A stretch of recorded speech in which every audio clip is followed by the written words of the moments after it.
everybody, and welcome to episode 3 of Just My Opinion. I am your host, Jeremiah Sirles, powered by Hail Varsity. I'm excited to have you guys all here this week. Man, what a better game this week to break down than last week. We're here to take on decisive victory over Northern Illinois, 44-8.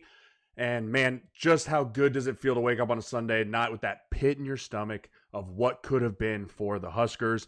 I'm thankful for all of you guys that are here with me. I'm glad for those of you who are back. If you're new, this is an interactive show. I want you guys to be here, ask questions, challenge my thoughts, send me your takes. I want to hear what you guys had to say about this win. I want to hear what you guys had to say about this team, the 2019 Nebraska Cornhusker team. If you're new here and you'd like to hit that follow button, that'd be great. And then if you could follow the channel, it just really helps to grow the channel and everything. That'd be awesome. So moving on, let's start with a quick overview of what we're going to go through today's show. First, we're going to break down my 4 keys to victory, which we will do every single week, which include your penalties, your rushing yards, your turnovers, and your third downs. We're going to go through all of that, see how the Huskers fared this week in that regard. Then we're going to look at the breakdown for the opening drives of each game, of the start of the game, because for me, I think that this is very telling, as always, for what the game's going to look forward. The first drive for the offense, first drive for the defense. Easy one for the defense this week because that's the way it should be. Then we're going to have Luke Gifford joining the show, former black shirt, current Dallas Cowboy. Luke's going to join the show, and we're going to catch up with him and see how he's doing, as well as get his take on what the black shirts looked like this past week, what he's looking at as far as for this team moving forward, and really what life in the NFL is like for a rookie right now. So we're excited to have him join the show. He's a good friend of mine, and we're excited for him. And then we're going to dive into what were some of my big takeaways from this game. What I mean by big takeaways are the things that I thought were very important to help us win this game, things that I thought we were improved on from the week before, and lastly, things that I think that we have to just continue to work on week by week basis as we continue into Big Ten play, which can't come soon enough. It's here. Big Ten play is here. And we'll dive into how important that is to start fresh with the Big Ten play as we continue. Lastly, we'll finish out the show. We'll hand out this week's game balls to the offense, to the defensive guys, and then we'll chat about what we're going to what I look for going forward against the Illini next week. So jumping right in, let's start with the 4 keys to victory. Again, like I said, they are penalties, rushing yards, third downs, and turnovers. So let's start with penalties. Nebraska, 1 penalty, 15 yards. That is imperatively important for us. That is very, very good for Nebraska. That is a step in the right direction, and that is a big part of being what I like to call a smart football team. You don't beat yourself. Nebraska is really just not... They're just not good enough to be able to beat the opponent and not beat themselves. It's really, really hard, and only really, really good football teams do it. And there's teams in the NFL that are really good that still can't do it. I don't care what level. You cannot beat yourself. So Nebraska, 1 for 15 yards, NIU 4 for 40 yards. So a pretty clean game overall in that department, but chalk up a victory for Nebraska in that one. We won the penalties battle. Next, you move to rushing yards, and this is going to be a big one every single week because Nebraska has to rush the football. So we had Nebraska 238 rushing yards, which is a really good day. And I'm excited that we finally found a little bit of the ground game. Mo Washington with 66 yards, Adrian Martinez with 44, and then, of course, our leading runner, Dedrick Mills, 118 yards, averaging right around 10 yards a carry. Awesome to see him getting involved in this run game because he's going to be extremely, and I mean extremely important for this Nebraska offense if they want to continue to win games and ground and pound on the ground. I challenged him on my show. He doesn't know it. I challenged him because I wanted to see him run with some more attitude. I wanted to see him really come, put his shoulders square downhill and go. And I thought we got to see that last week. I don't think Home of the Whopper jumps in here and says Dedrick was MIA the first 2 games. I agree. I was not sold. I was like, man, I heard a lot of good things come out of this guy for camp, but where was he? Where was that juice that we heard about? And we even heard Scott talk about it in his post-game presser that he was like, that is what we saw a lot of during camp. That is what we were expecting of him. So I don't know if maybe it was just him kind of getting back used to it, which happens, guys. Offense takes time, and you can only get better as an offense with more reps. And I'm not talking about reps through the week. I'm talking about live game reps. That's really where you're going to get your most hay. That's where you're going to start to see breakout players find their groove. And so that is where I really think that we're going to see more of him, and then Coach Frost is going to implement more him into the offense. But again, 238 rushing yards for Nebraska, Northern Illinois 74, Nettles 43, Haberson 30. Guys, this Blackshear defense is shutting the ground game down. They are turning teams one-dimensional. And when I say that, I mean that they're making them throw the ball. And that is huge. If you can turn a team into one-dimensional football, you're going to win a lot of games. And I do mean like the quarterbacks at the college level, there's not many of them that are good enough to just sit back there in the pocket and throw the ball 40, 50 times and beat you. That's just not how it works in college. NFL, different game. There's guys back there that you want to make like, no, let's make them run the ball because we don't want them back there throwing the ball. There's guys like that. College level, very not that way. You want to make sure the teams don't run the football, make college or quarterbacks sit back there and throw the ball. And we're doing that. We've done it the last few weeks. Gotten burned a little bit, but I think overall we're on the right track with that. So then we move to the third downs. Nebraska 6 of 13, 46%. Not bad. You like to try and be over 50%. It's a really good day in my opinion. But NIU 5 of 20 at 25%. That, and then a side note here, 2 of 6 on fourth down. So that's big. That's huge. I mean, that's extra possession stolen from them because our defense stopped them 5 of 20 on third down. That is an incredible number. 20 third downs is a lot. Granted, the time of possession was off and on a little bit this game because Nebraska's offense is very much a high-tempo, high-quick strike offense, so we score quickly. And our defense was a little bit bendish, don't break, but a lot of times they were just taking it right to them, which is awesome to see. So again, Nebraska wins that portion. Then you get to the turnovers. Nebraska has 2 fumbles. I don't like the fumbles. We got to clean up the fumbles, but NIU had 2. And the big takeaway from this point is we scored 14 points off those 2 turnovers. Guys, that is stealing possessions. That is so important. If you can steal possessions, and what I mean when I say steal possessions is when you turn the ball over, it doesn't go down as a punt or anything like that. That is an extra possession for your offense that would not have gotten that possession at that field position if it wasn't for the defense. That's complementary football. That's the defense helping the offense out. And when you convert those into points, that puts the offense for the other team in a deeper hole. And we did that. We converted 14, and we haven't done that the prior 2 games. So that was something really encouraging for me to see. That was something that I really wanted to see from Adrian and company is, can you take advantage of the opportunities that are put in front of you? Those are gifts. Turnovers are literally like Christmas morning. Like, here you go. Here's a gift. Now, please go score. That is what the defense says. So they did that both times. That's a huge step in the right direction, and I'm excited for that. So overall, we won all 4. We won all 4 of Jeremiah Sirles' key to victories, which then led to a huge victory, 44-8. I'm telling you guys, this for me, as I've been in the league for 6 years now, played 5 years of college football, these 4 things will tell you pretty much, I'm going to say 99% of the time, if you can win all 4 of these, you won the football game. Hands down. If you win all 4 categories right here, you're going to be successful. You're going to win the football game. So again, all 4 keys, they broke it down. Nebraska wins. That's a great stat for us to continue to hang on. We're going to track that again on Just My Opinion all through the season. Last week we were 3 for 4. The week before that we were 2-2. So we're just going to keep tracking right along with that. Let's get to a quick question here. Jeff Nelson 95 says, how do you feel about the O-line play / the ability to run between the tackles? I think that the O-line's playing better. I think that they're getting a lot better. It's part of something that I want to dive a little deeper to as I break down on my key points, but just to touch on it very quickly here, because again, guys, if you're new here, if you're just joining the show, I want you guys' questions. I want to hear what you guys have to say, and I really want you guys to be interactive with me on this show. So again, I felt like we're better between the tackles. I think Mo Washington has the ability. He likes to bounce some things. So a lot of in between the tackles runs, he turns into outside the tackles runs. You know what? You do that. That's on him. He's making hay with it right now, so I'm going to forgive him for now. But eventually, I want to see him put his shoulder square and get down between the tackles. I think the middle 3 and Juergens, Hickson, and Bo Wilson played much better this week than they did against CU. And I think we're only going to continue to get better. I'm a little concerned about Hymas being out. Does Bando come in? Do we move Farniak over? I'm not real sure what we do there. But overall, I think that they played much better this week. So moving on for the next segment, we're going to go for the opening drives. Again, we're going to talk about how the first drive of the game went for both teams. So Nebraska wins the toss, and they decide to take the ball. Now, personally, if any of you guys watch football, you always want to defer. Like the NFL, we always deferred because you do this thing called doubling up.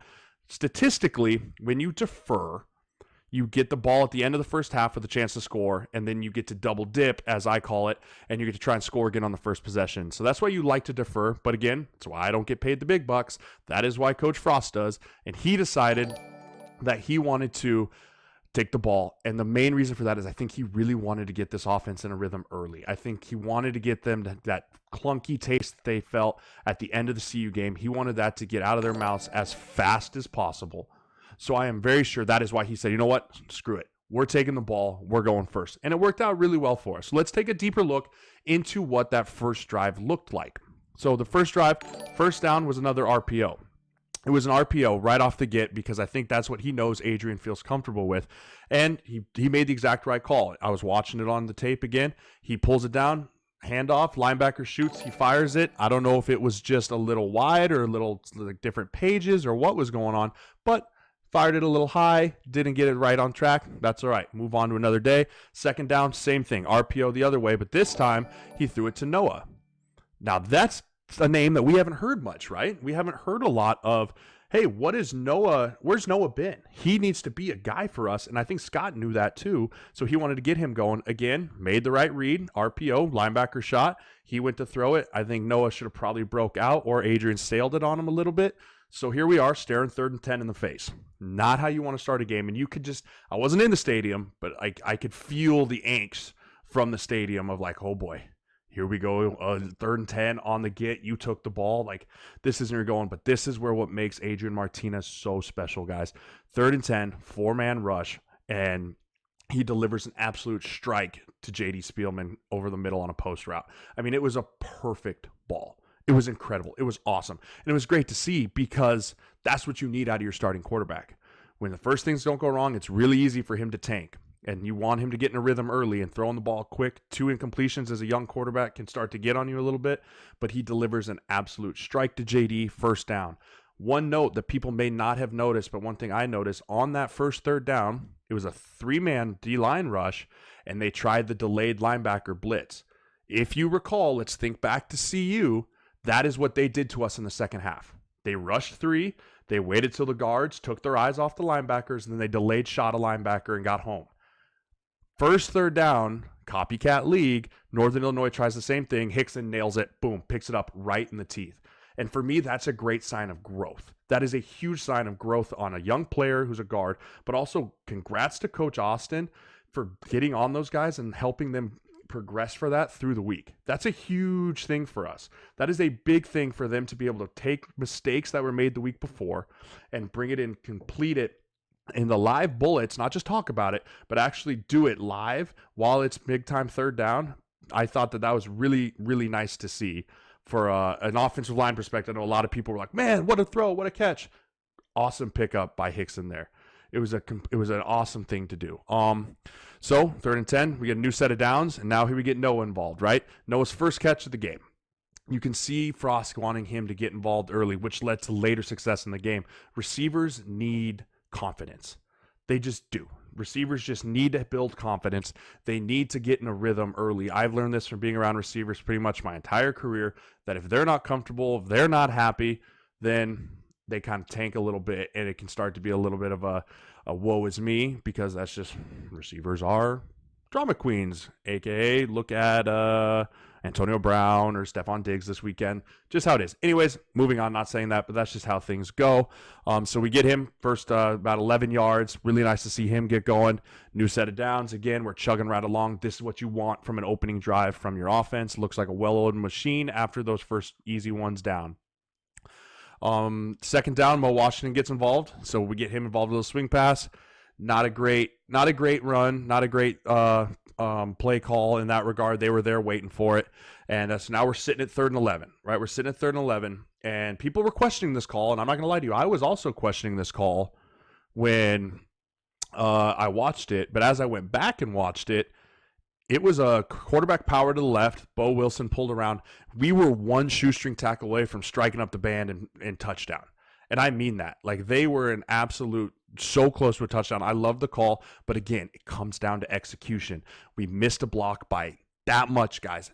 That much is the difference maker between 7 points and 3 points. And it didn't hurt us against Northern Illinois this week, but it may hurt us when we get down into Big Ten play. And those are the little things that we have to pick up. So, all in all, we saw 3 points. Good to see the kickers get involved. But the big thing for me is we got J.D. Spielman involved. We got Noah involved. We got Adrian running the ball. We got Mo Washington running the ball. Those 4 guys, I'm going to throw Dedrick Mills. He didn't get involved in that one. But those 5 guys need to be our bell cows for the rest of the year going forward. Those guys need to touch the ball multiple times a game. Those guys need to have 5 to 10 touches per a game.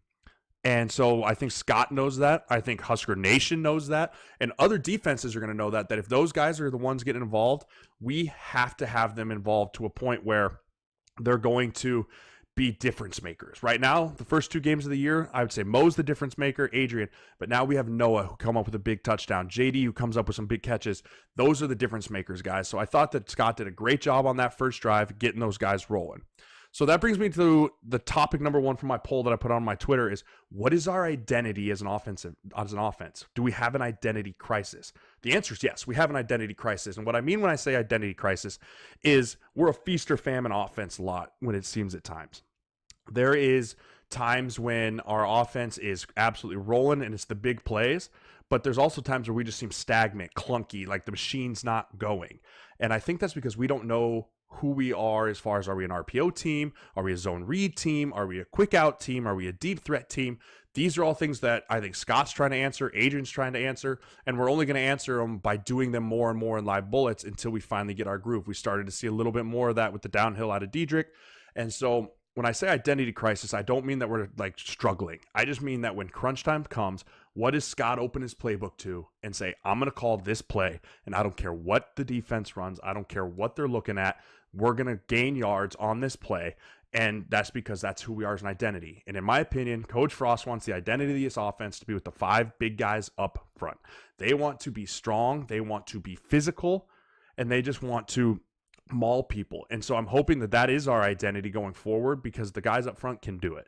So that's what I meant by our identity crisis. I think we're moving towards the right direction as far as that should be our identity. But again, we're going to go as far as number 2 takes us and as far as those guys, 5 guys up front really want to take us in the pass protection game and the run game. That needs to be our identity. I don't think we can call it our identity at the moment. Right now, I think we're still trying to grasp straws to what we are.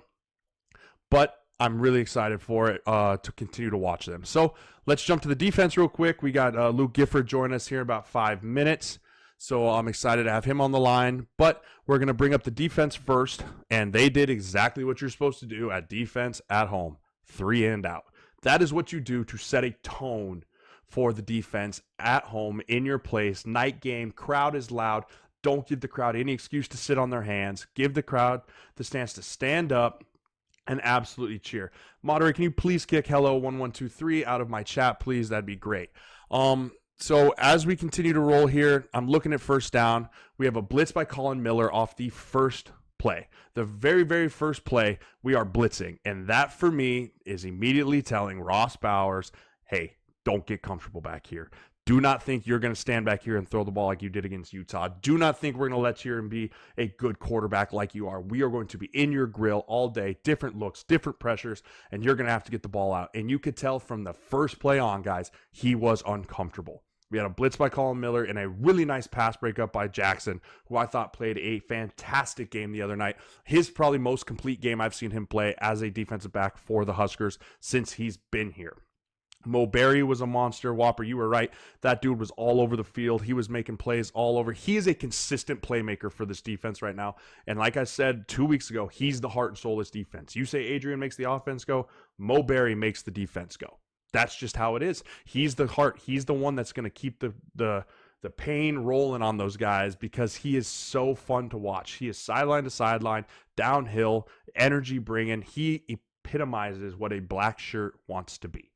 So you get them into second down. They try, okay, we're going to try the run game. Nothing. Damian Daniels is an absolute force in there. He is. The Davis brothers, absolute force. Those dudes control the line of scrimmage all night long. Second down, they try a little run off the side. Nothing there. 3rd and 9 comes up. They don't even want to try and throw the ball. They try a little draw play.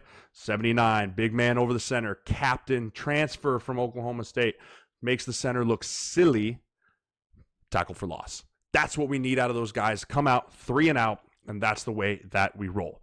I'm going to touch on special teams a little bit later in the program because obviously we need to talk about special teams. But right now, I want to join into the show. I want Luke Gifford to join in here with us. I think I'm excited for Luke to come in with us. He's the former black shirt, Lincoln native, newest member to the undrafted 2 Dallas Cowboys. I love the undrafted boys, a little close, dear, near to my heart. And Luke Gifford joins us on the show today. Luke, can you hear me? How you doing, buddy? Yes, sir. I'm good. How are you, man? I'm doing well. Thank you so much for joining us on the show. We're really excited to have you here. First of all, Luke, tell us how you're doing, man. How is life in the NFL? Yeah, it's going well. I'm just kind of rehabbing this ankle injury I got early in the preseason. But right now I can't complain. It's going well. I'm really liking it. Awesome, Luke. Can you walk us through a lot of the guys here that I remember it 6 years ago, from going undrafted, being a little disappointed, to where you are now, making the 53-man roster for the Dallas Cowboys? What has your range of emotions been like? What has it been like for you in these last 6 months? Yeah, man. It's been tough. It's really a roller coaster, going from the draft and you kind of have these expectations or kind of hopes for what might happen during the draft. And then to end up going undrafted, I got lucky and ended up in a great spot in Dallas. And I knew that they've done a lot of really good things with undrafted guys over the past few years. And so I knew I had a good opportunity, but I also knew that it was going to be a lot of work, to get to where I am Absolutely. now. And as you know, going into camp's a grind, OTAs and rookie mini camp, that's all fine and dandy. And then you put the pads on. Oh yeah. And everything changes. So yeah, it was tough. It was a lot of tough work. And for me, it was banging up my ankle early in camp. That was tough because I really didn't know what was going to happen. And thankfully they stuck with me, and I'm still here right now. But yeah, man, it was definitely a grind.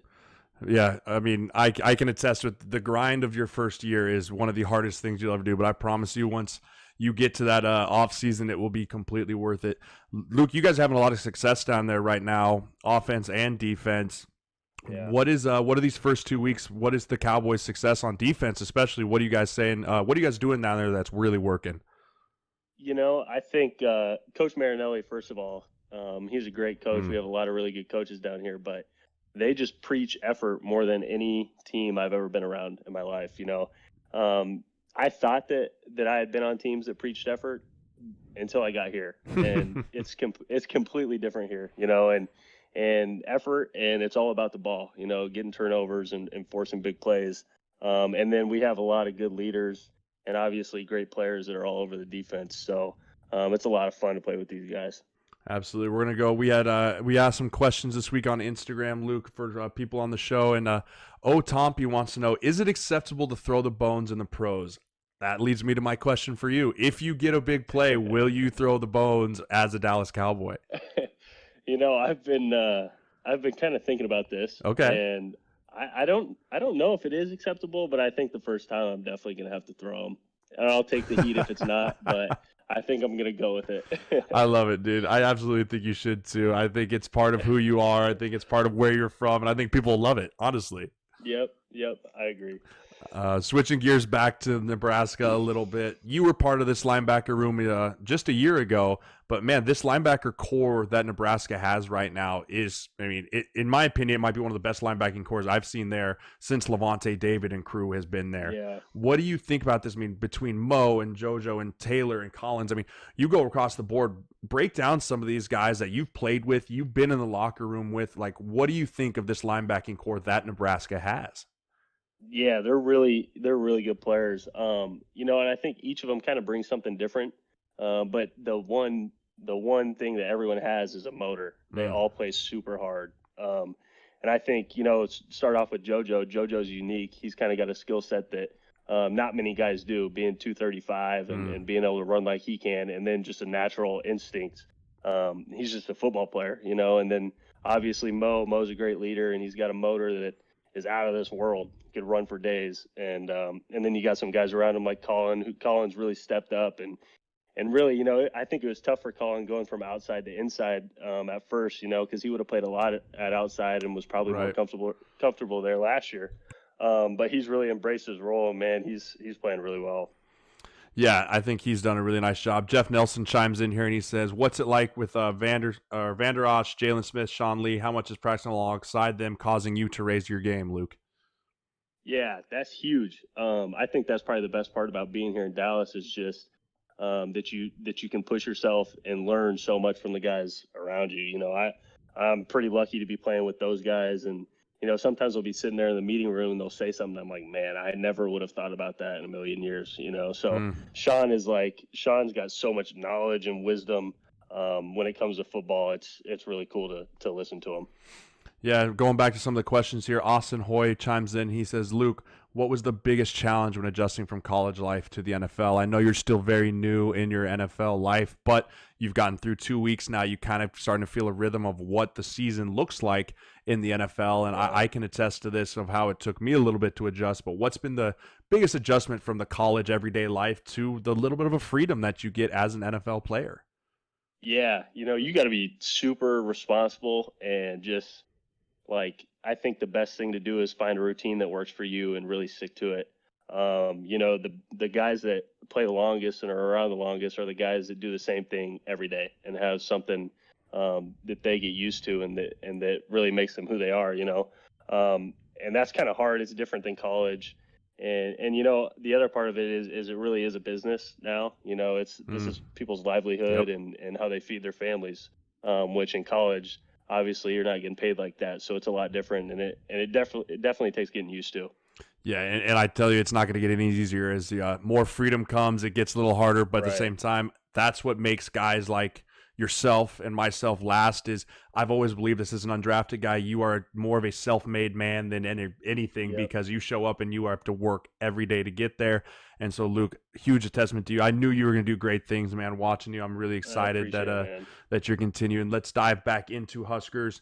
Me and you were chatting a little bit after the CU game about how hard it is to be a fan. You grew up being a fan of this team, being from Lincoln and watching the Huskers. How different is it now being a fan from when you were in high school and younger watching them, now that you're professional football player, but an alumni? You're a Husker alum now. Right. You know what those guys go through. You still know a ton of guys on that team very personally, very well. What is it like for you now as Luke Gifford, the fan? Yeah, like you said, you know what they go through, and I think that's the biggest thing is I know what these guys have been through and how bad they want to win. And so to watch it unfold like it did, the Colorado game, that hurt me. I mean, maybe as bad as it hurt them, because I understand and I've been there and I know how hard they're working and how bad they wanted it. So yeah, and then you know the football part of it, what they've been going through during the week and what they're trying to do, and to see them make as much progress as they have, and then to have the game in like that, it sucks. It's hard, but I'm really happy for those guys because I think they got it going in the right direction, and they're going to get it there. Yeah, Nebraska Husker chimes in here and asks, "Are you going to make it back for any games this year?" Hopefully, I'm shooting for my bye week. I believe we play Indiana at home, so that's kind of what I'm shooting for right now. Absolutely. I'm going to get to go to the Ohio State game next week, and I could not be more excited now that it is a night game, 6:30. Okay, that leads me into a question I wasn't even planning on asking you here. A lot of hype about the Ohio State game, right? Illinois is in between here. How important is it for this team to focus on Illinois? I mean, I never actually played in Champaign. You've been up there. Yeah. What can this Husker team expect going up and playing a Champaign team that's a wounded dog? They're not great. They have their struggles. But how important is it that Nebraska focuses on what they have to take care of this week instead of like, man, we get Ohio State at home next week? Like, can't wait. How important it is to go week by week. Can you touch on that a little bit? Yeah, it's huge. And even reading through Twitter and stuff today and seeing all the stuff about the Ohio State game, it kind of makes me uneasy or just kind of cringy, because I'm like, man, Champaign's not an easy place to play because it's kind of one of those places, and no offense to them, you have to create your own energy because it's not like going to Ohio State or Michigan State where there's a buzz and everyone's against you. It's sometimes the stadium's half empty, Right. and it's really not like that. So you got to be able to create your own energy and drive, and understand that this game is way more important than anything that comes after it. That Ohio State game doesn't mean anything unless we win this game now. So yeah, it is huge. They need to make sure that they're focused throughout the week, and I'm sure they will be. But it's definitely a tough one. Is that hard? Is that hard to do, Luke? I mean, when I was in school, social media was not as prevalent as it is now. But as a player, I mean, you're saturated with it, right? You got Twitter, you got Instagram. I mean, is it hard to stay focused on maybe a game that seems insignificant when it's really not? I mean, Illinois is still a Power 5 football team. Right. Is it really hard as a player to do that, or is it a little bit easier than people like to give you credit for? I think it kind of just depends. I think as far as looking over a game or looking past a game, I don't think it does too much to you there. I think it can get to you in other ways. Reading too much into what people are saying about you or about the team, I think it can really get to you. But from that aspect, I don't think so quite as much. Awesome. Well, let's talk about this defense, Luke. You being a former black shirt. First of all, I've never been a black shirt. I mean, I wore them against UCLA one time, but that didn't count. This 2019 team looks to be like they could be like remnants of the 2009 Husker defense, which is incredible talent to speak of.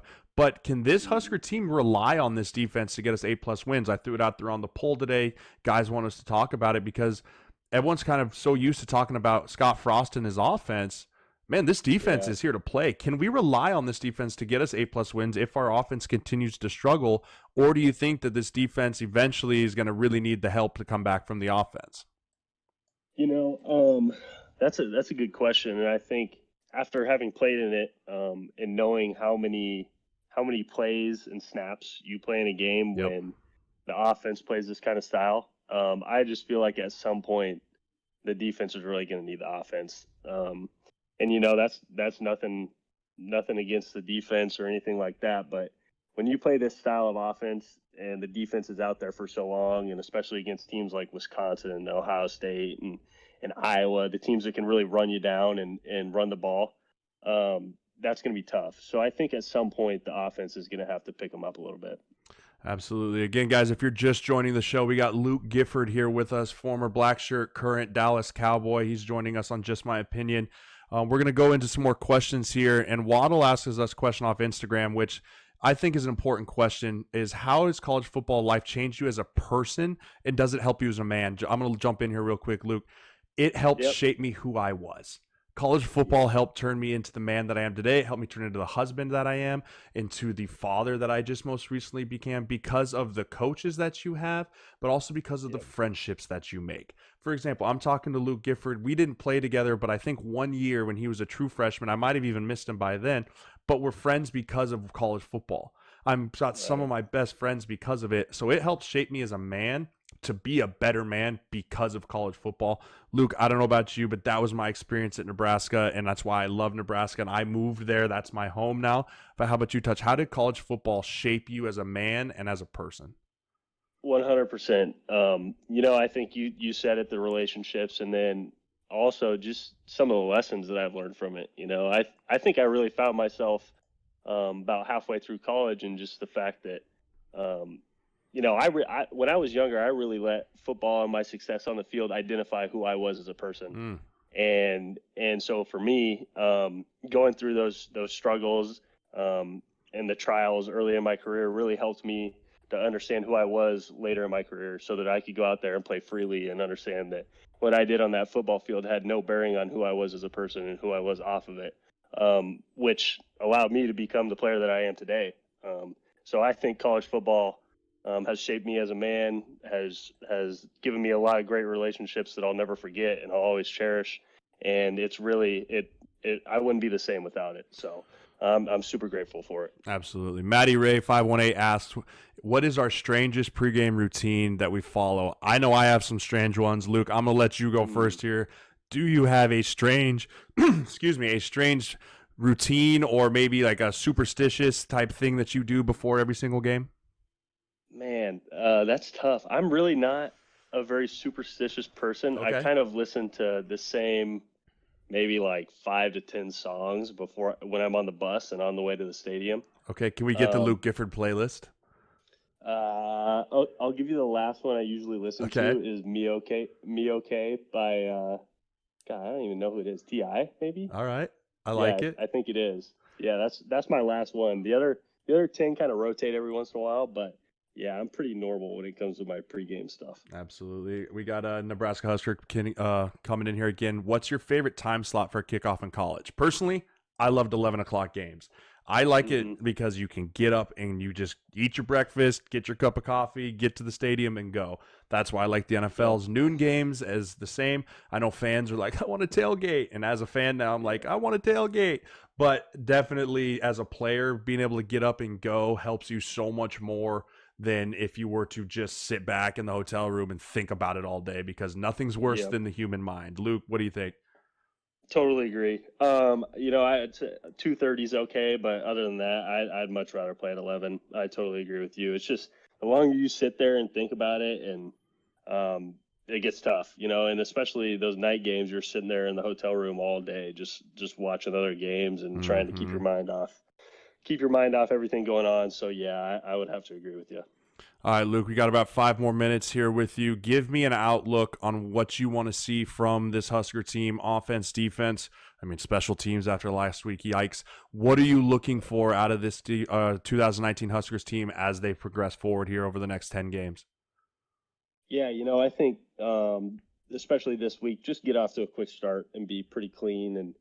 And I thought in some aspects they did that this last week, but to be on the road, it's important to get off to a hot start, and hopefully we can see the offense click in and get the defense going, and really all three phases going at the same time. I think we're getting there, we're getting close to it, but I think this week at Illinois is the perfect opportunity to do that. And I think it can really springboard us into Ohio State. We got a big opportunity with them coming in, and then who knows? You pull something off there, and it can really get the thing going in the right direction. All right, Luke, we guys asking for what you think is a realistic win total for this Nebraska team. I've said since the beginning, if Nebraska can win 8 games this year, I think that's a huge plus. Do they have the opportunity to win 10 games? Absolutely. But I think that realistically expectations need to be anywhere from 8, because if you think about it, guys, no one on this team has won more than like 4 games. Like that's just Yeah, how it is. And learning how to win is yeah. hard. And that was the first step they took last week. Luke, what is a realistic expectation for the 2019 Husker football team at the end of the year to be sitting there looking at their schedule, and you're going to be able to go, or looking at their final record, and you're going to look at that and go, you know what? That's that's a good record for that team. Yeah, I completely agree. I think 8 is probably in the right vicinity, and like you said, I don't. It's not that I don't think they could pull off 9 or 10, um, but like you said, they still got to learn how to win, and I think people underestimate the fact that this team, the guys on it, have not been a part of a lot of winning teams. And that's kind of what happened last or 2 weeks ago against Colorado. Um, we haven't pulled off a lot of those games in the last few years, so it's tough, and I think they can end up winning 8, and it wouldn't surprise me or shock me if they got to 9 and maybe 10. Absolutely. Well, Luke, closing thoughts here. Tell us kind of what you're hoping for out of a successful rookie season this year. What your expectations are for yourself, and again, hope to see you back in Lincoln sometime soon. Yeah, man. I just want to make it back from this ankle and hopefully be healthy here in a couple weeks, and then contribute on special teams and maybe work in on defense a little bit. I think special teams obviously are what keeps you in this league. So Mm. just be able to establish an identity there and really help our team out. And we started off hot, so just keep it rolling, and then excited for the Huskers. We'll see what happens here. Awesome. Well, you segued me into it, Luke. Thank you so much. We're gonna discuss special teams here as we come up. But Luke, thank you so much again. I hope you have a great rest of your year. We'll hope to catch up soon. Yes, sir. Thanks, my man. Awesome. Take care. Great stuff from Luke Gifford there. I mean, that guy is he epitomizes what being a Husker really means, what being a black shirt means. I've always respected Luke a lot. I thought that he played the game the right way all the time. I mean, the dude battled through some serious injuries, and you asked me 3 years ago who I thought the heart and soul of that Husker defense was. It was Luke Gifford. Just like I rave about Mo Berry, I used to watch Luke play and absolutely loved that. You heard him say it here, special teams will keep you in the league. Well, let's circle back to the special teams that we saw on Saturday night, and they were not very special. You got to bring it up. 5 block kicks in a game is absolutely absurd. You cannot win games with getting 3 kicks blocked, but you can win games with blocking 2 punts. So a lot of give and take on that regard as far as what I saw. I went back, rewound, and watched all of the blocked kicks, and here's kind of what I came to a consensus as to why it happened. So we'll start with the pump blocks, the good. We're going to go over the good and the ugly. The good was the pump blocks. And as I watched it, I was like, okay, how did we set up these blocks? I'm not a special teams guru by any means. I mean, the most special teams I ever played was field goal, and then I would play kickoff return in the league for a few years, and that was the scariest moments of my life. As I was the wedge captain, I just prayed for a kickoff or a touchback, because those dudes are really fast and they come at you a lot faster. I felt like I was a lot of the times Ricky Bobby driving in Talladega Nights, and he's thinking, I'm going fast, and then the guys run by him, and then you're like, what were that? Were those the other cars? Like, that's how I felt out there. So glad that never happened. But looking at the pump block, so the very first punt of the game, we set up a return, right? Defense goes 3 and out. They have that funky punt formation kind of like we do. I don't really understand it, never will, but it works for us, so I'll keep it. So, however, we set up a punt return, meaning we lined up in, we covered all the guys on the front line, and we were going to do a return for Spielman. Didn't get a great return, got a decent return, but then we line up for the second punt return, and we line up exactly the same. So we line up exactly the same, and we decide that we're just going to bring the house. And I guarantee you it must have been something we saw on film. So big congrats and a big shout out to our special teams coordinator for seeing something on film and being able to translate it over to the game. And we blocked the punt there, which was huge. That led to another touchdown. Those are those stealing possessions, not only on defense, but on special teams too. You'll hear me talk about it a lot. Complementary football. Offense helps the defense helps the offense, special teams helps both. Special teams in this game helped the offense a lot with the block punts, but also hurt us without scoring points. So as they block that punt, what it is they rush the 3 up the middle, knowing that those 3, the shield, I believe as they call it, were going to cave down in on them, which allowed for one guy to come off the edge. And the punter actually didn't even kick the ball, which blew my mind. That was wild. So then they come right back, and they're like, all right, these guys want to block our punt. We're going to fake it. And they run a fake, and we stuff it right in the face. Just nothing. It was like that. A, that punter had a rough night, but B, like the pursuit and the effort on our special teams is what I love to see, because that's what makes good special teams and great special teams. You can have good special teams units. The great ones are the ones that put forth unbelievable effort. And that is what I saw out of our special teams, especially our pump block unit, is the fact that they just are just running and having fun, and it's a lot of walk-ons, it's a lot of young guys, and that's how you make your impact on a team. So they punted a few more times, and we don't come after it a couple times, but then early in the third quarter, we were like, okay, let's see if you guys fix this issue. Let's see if you guys decided to fix the pump block issue, and they didn't, and we blocked it the exact same way. So I think it was really important that, A, you see that our coaches can find things and expose them, but also they want to see if the other team fixed it in live action. Like, not, okay, did we go back and watch it? That's what you have to do as a football team. If you have issues, you have to be able to go on the sideline and address those issues and fix those issues very quickly, or else the other team's just going to keep exposing them. And I love that our punt block unit decided we're going to go see if they fix that issue at halftime. We're going to see if they drew that up, that look, and said, here's how you fix it. And they didn't, which led to another blocked punt. And so I guarantee if you watch Northern Illinois next week, someone's going to try that exact same thing that we did and say, hey, did you fix that? Because that is what teams do. Teams watch the film, look for weaknesses, and expose them. So hats off to our pump block unit, because that was huge. But flip it, and let's go look at our blocked field goals. 3 blocked field goals, 2 extra points, and a field goal. Those are things that can't happen. Those are unexcusables. Those are things that, okay, if it was a low kick, maybe, but all 3 of these block kicks were technique-based errors, which is why I'm not hitting the panic button. and is why I'm not like very concerned about them. So the first block came in the C gap, which is the number one place that kicks will get blocked every single level. That's in between the tackle and the tight end, because the tight end on field goal has the worst job imaginable. I played the position. It sucks. There's no way around it. You have to eat 2 or 3 guys directly to your chest every single time, and you just die a slow death. That is the coaching point. Die a slow death. And that means it's a lot on the tackle to make sure that you put your arm out there and you protect them. On our very first field goal, guys, they squeaked through there and he just missed the block. They did. He squeaked through their C gap and he just missed the block, him being the defender. So I guarantee he went over to the sideline, and just like we did on the punt return unit, he went over there and said, run that again. I'm going to get there next time. And he did. He ran the exact same thing. One of the guys goes up the field to pull the tight end away. The other guy dives down to make the tackle go, opens that C gap. He got through, blocked it. Technique, complete technique, fixable thing. They watched the film. I guarantee they watched it on Sunday, and they're going to go ahead and fix that. But again, there's blood in the water now, guys. That got put on tape. So if it's put on tape, expect to see it next week. So I suspect Illinois to watch that tape and say, okay, we're going to challenge that gap again. We're going to challenge them and see, did they fix that? Then you move to the second blocked kick off the right edge. So for me, again, that was off the left edge, excuse me.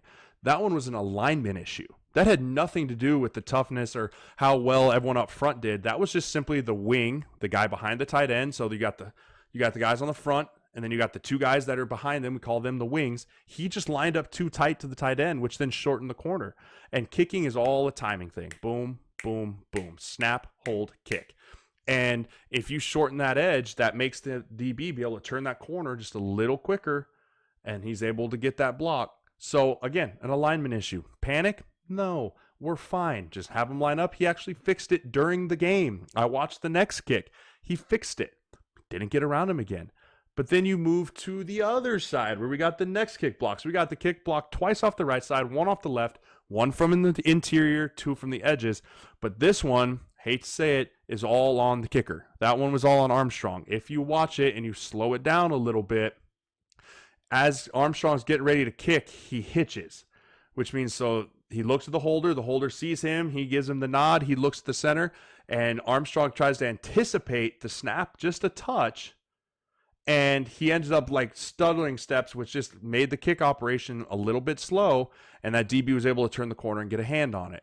So all these things are extremely fixable. All these things are going to be okay. I mean, getting Pickering back would be a great start, but I think that we just need to shore up some technique-wise, which is all that special teams is, technique and effort. And so they're going to look at it, they're going to break it down, and they're going to be just fine. Jeff comes in with a question and says, I was a walk-on defensive tackle for the Huskers in 98-99. Back then, our practices were like going to battle every day. Fights are regular, high intensity. For example, Dominic Raiola that kicked my face mask off, my helmet, and then scraped and sued after the play. How intense are practices when you were there, and how are they now? They're not as... I wouldn't say that there's that much going on. I mean, that's pretty dang intense. Definitely not in the NFL. The NFL is not as intense as that, but we had some pretty intense practices when I was in Nebraska. A lot of reps, but I think with Scott's, they don't have time to have fights. Like, I think that they do get chippy with each other, and competition only breeds greatness, so it's really good to have that competitive atmosphere. But for the most part, it's really important that they're getting their plays done, because they run a lot of plays because they want that high tempo, that high energy offense. I don't think they have time to have the fights, but I do think the intensity level's right. I think the intensity level's high. I think that guys buy into how he wants to practice. So Jeff, I honestly don't think that there's the fights necessarily, but I do think there is that intensity level. I just think it's maybe channeled just a little bit different than when you were there with Raiola and them. So as we're moving on, let's go to the big takeaways that I have from this game. I got 6 of them, of things that I thought were important in this game, the highlight that were good, things that we want to continue to build on, and things that we're going to need in the next as Big Ten play opens. Mills getting the hot hand as the featured back on this offense, I think is something that we saw from him last week, but we have to see from him week after week. He's got to be consistent, because we're starting to see that Mo Washington is starting to become a more consistent part of this offense. But there's still that cloud hanging over our head. Are we going to have Mo all year? If we don't, and please say we do, because we need him. If we don't, can Mills be the bell cow? Can he be the Ozigbo? Can he be the Amir Abdullah? I'm not talking talent-wise. I'm talking, can we hand him the ball and consistently get production from him? So I want to see him do it week to week. I want to see him consistently get better, consistently hit those lanes after a slow start. We got time now. We got 2 weeks before Ohio State. Illinois is going to be a good test on the road.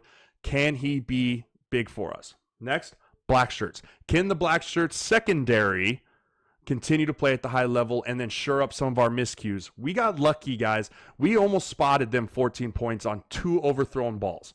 Those guys were open early in the game. One early in the game, that dude had no one around him at all. And then the same receiver 2 series later had, again, a step on our DB, and he overthrew him again. So those are things that are on tape now. Guys saw that.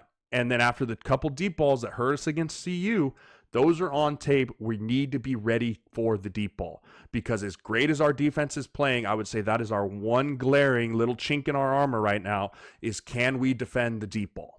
So I want to see them continue to work on that, because I thought overall our secondary, even with the injuries, and especially with the injuries, we're going to see the deep ball. But I thought that those 2 guys walked in, those 2 walk-ons came on and played their balls off, and I thought that they played really well. But they're young, they're a little inexperienced. Expect to see people take shots over the top at us. Third, I want to touch on the O-line, because as you know, I love my O-line. They got better this week, guys. A lot of people are still doubting them. They got better. They started working together more as a unit, and losing Hymas hurts. Anytime you lose your left tackle, that is a little bit of a pucker. You pucker a little bit, like, where are we going to go from here? But I thought Bando walked in and played really, really well, guys. So I want to see them continue to take steps each week. I don't need them to take giant steps, but they just have to continue to move forward. Continue to work well. Juergens, you haven't heard a single snap issue for the last few weeks. Knocking on wood.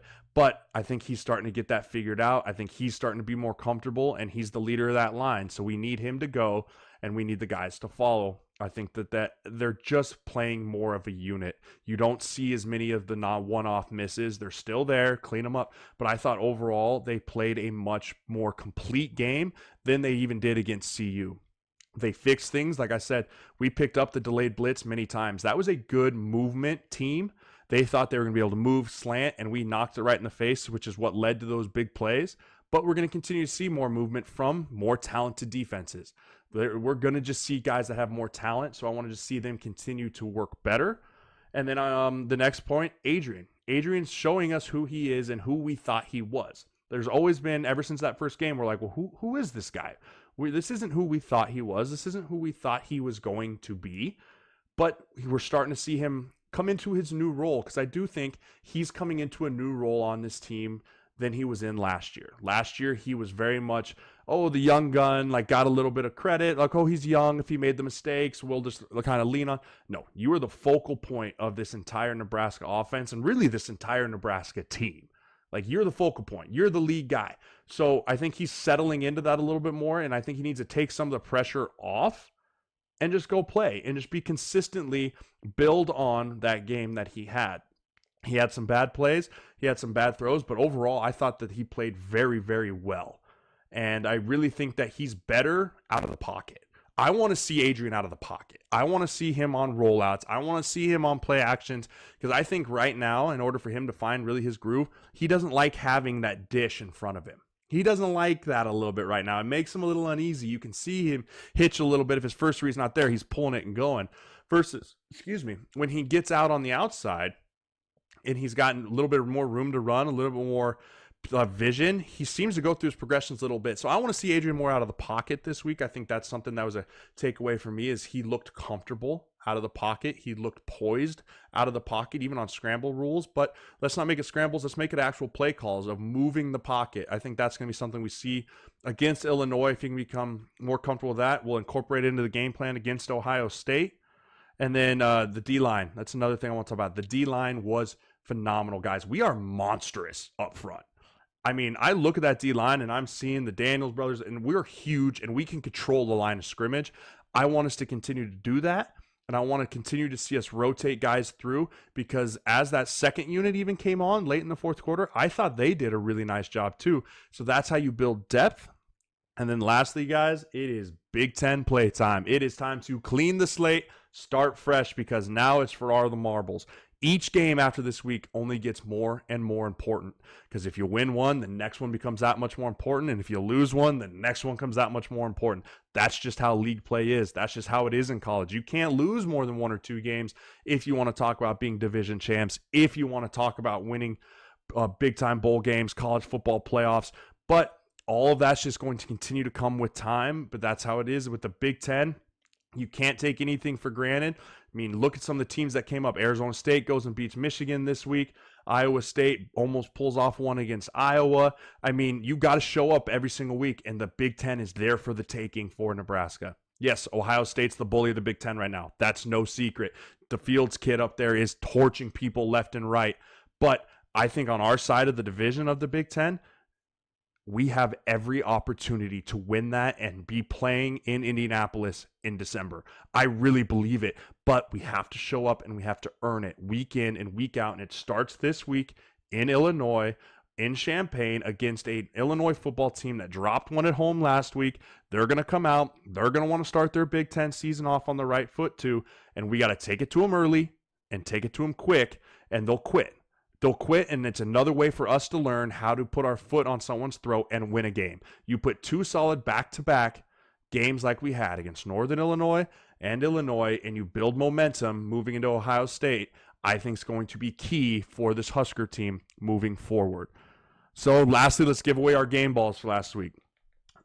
Offensively, game ball goes to Dedrick Mills. I'm excited he showed up. 11 carries, 118 yards, 1 touchdown with a 10.5 average. You wipe away that dude's fumble. He played the most complete game that he's played as a Husker, and he's just going to continue moving forward with that. Defense, Lamar Jackson, 3 tackles, 2.5 pass breaks up, and really, really good in run support. I thought he filled the run off the side excellent, which is important for a corner. I think if you're a corner, you have to be able to play in the run game, especially if you want to play in the next league. And he's a big body, physical corner who I really think took the next step of his game, and he's just going to continue to be more and more confident going forward.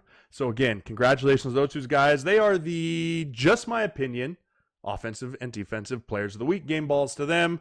I'll tweet them something. I don't know. So again, guys, next week, Big Ten play. I expect big things out of the offense in Illinois. I expect to see a lot continuing out of the black shirts on the defense. If you're new here, would love if you would follow the show here on Twitch. If you missed the show, it'll be up on my YouTube page, JMO, Sirles71. The links have been popping up in the chat. You can scroll up, follow me on Instagram, Twitter, YouTube, subscribe, and like us there. If you have a Twitch Prime sub available, would love if you'd subscribe to the channel. It helps allow us to do what we want here on Twitch, have our own platform to do things. If you have an Amazon Prime account, that is free. So if you just link your Amazon Prime to Twitch Prime, they are partners. You can subscribe to the channel for free. I would really appreciate that, guys. You don't have to. It's always just a big thank you from me if you guys do that. And remember, guys, as always, go Big Red, and it's just my opinion.